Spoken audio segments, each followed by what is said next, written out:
نبی کریم صلی اللہ علیہ وآلہ وسلم کی سخاوت۔ غزوہ حنین میں حوازن کے خلاف آپ صلی اللہ علیہ وآلہ وسلم کو مال غنیمت میں اونٹ، سونا، چاندی حاصل ہوئی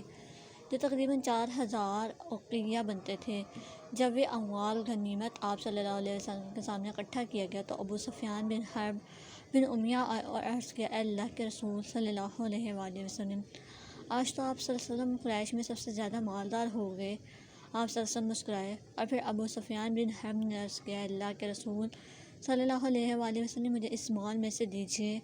آپ صلی اللہ علیہ وآلہ وسلم نے فرمایا، اے بلال، ابو سفیان کو 40 اوقیہ وزن کر کے دو، اسے 100 اونٹ بھی دے دو۔ حضرت حکیم بن حزام رضی اللہ عنہ فرماتے ہیں، میں نے رسول پاک صلی اللہ علیہ وسلم سے حنین میں 100 اونٹ مانگے، آپ صلی اللہ علیہ وآلہ وسلم نے مجھے 100 اونٹ عطا کیے، میں نے پھر 100 مانگے، آپ صلی